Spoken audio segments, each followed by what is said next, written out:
Hi everybody, this is a presentation that's related to educational assessment. And there have been some changes over the past few years. I just wanted to go over some of the important federal and state policies and sort of point you towards a few resources, and we'll be delving into this throughout the week.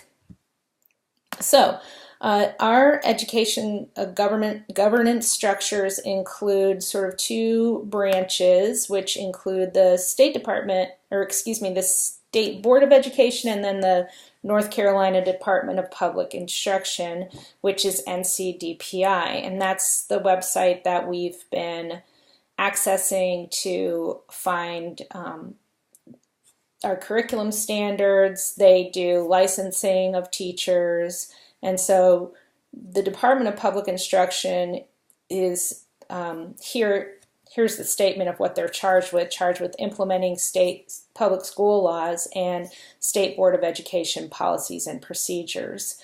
And they really provide also direct support to teachers with regards to curriculum and instruction. So the current superintendent of public instruction is Mark Johnson, and he has been a strong supporter of charter schools and vouchers. And so the State Board of Education is appointed by the governor. And so the State Board of Education is primarily, we currently have a Democratic governor, so the State Board is probably a little more Democratic leaning, whereas Mark Johnson is a Republican. So there's been a power struggle between Mark Johnson and the State Board of Education since he was elected superintendent. The Department of Public Instruction administers the public school budget that they are given from the legislature. So really, our slides here should also include a slide about the legislature and their budget.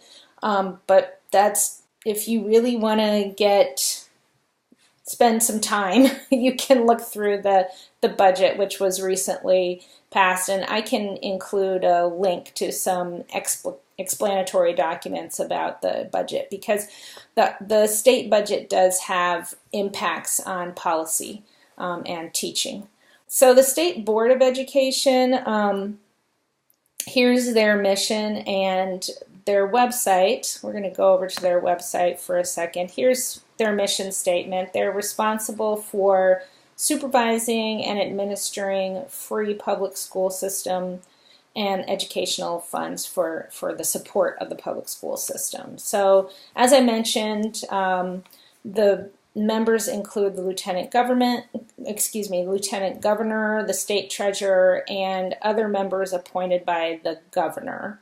And then there are some other appointees and representatives.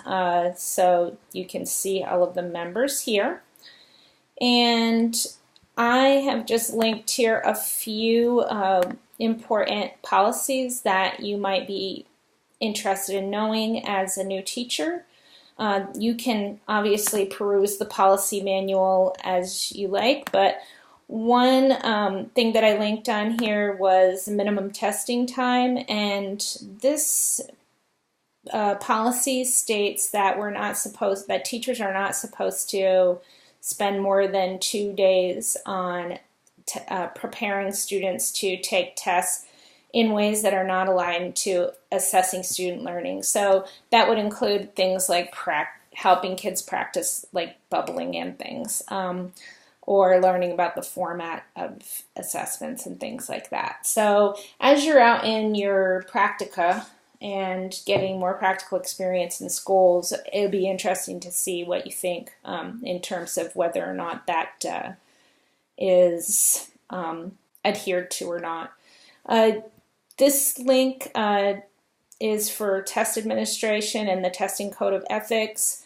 There is no direct policy on opting out, like if parents or students prefer not to participate in standardized testing, that is not disallowed, but there's not really, as far as I know, there's no specific policies about it. But in this testing code of ethics, it does state that teachers should not be discouraging students from coming to school or anything. So unethical testing practices include encouraging students to be absent, for example. The end of course requirements are also linked here. And one thing that is interesting / important, especially when we were talking about standards-based grading, is that the EOC scores count for a minimum of 20% of the student's final grade in the course. So that's pretty strong motivation to teach in relationship to whatever would be on the end of course exam. So hopefully those exams are well constructed. And then the Code of Ethics for North Carolina educators is here. That's interesting that it hasn't been updated since 1998. You would think that it would have been given more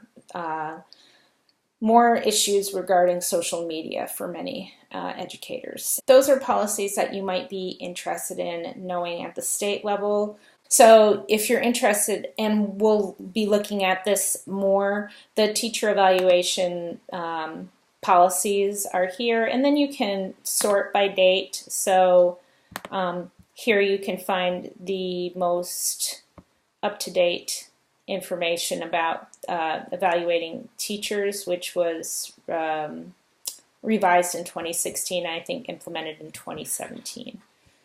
Okay, ¿qué más? So a little history real quick. The Department of Education was formed in 1867 and became a cabinet level agency in 1980 and has a pretty small staff. It's the role of the Department of Education at the federal level is it provides guidance and leadership. They state leadership role in a national dialogue about educational outcomes, and really should be helping us provide more equitable education for children with different backgrounds. And so most federal funding is targeted for low-income students, migrant students, students who come from different language backgrounds. So it's only 8% of the funding. Really, education is supposed to be under state and local guidance. So that's why really education and education policy is very politically charged, actually. But the Department of Education is still very important, although some people would like to just get rid of it altogether, because it does administer important programs such as Head Start and many of the grant programs that local education agencies or school districts can apply for come from the federal government. So this is just a timeline that you can find on the ed.gov website. Of importance here, I think,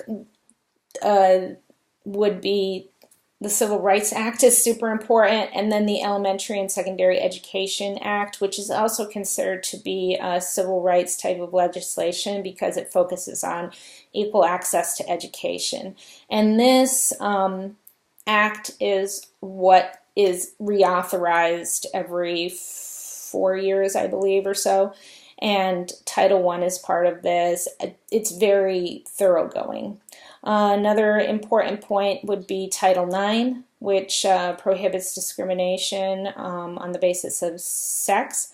And Section 504 of the Individuals with Disabilities Act, which I should include here, provides more protections for people with different types of different abilities, not just different abilities, but also, for example, things that would need accommodation, such as like if I have diabetes, I might have a 504 plan, or if I have sight impairment such that I would need special accommodations. So Section 504 is for students that have needs that need to be accommodated for, but they're not considered to be in special education.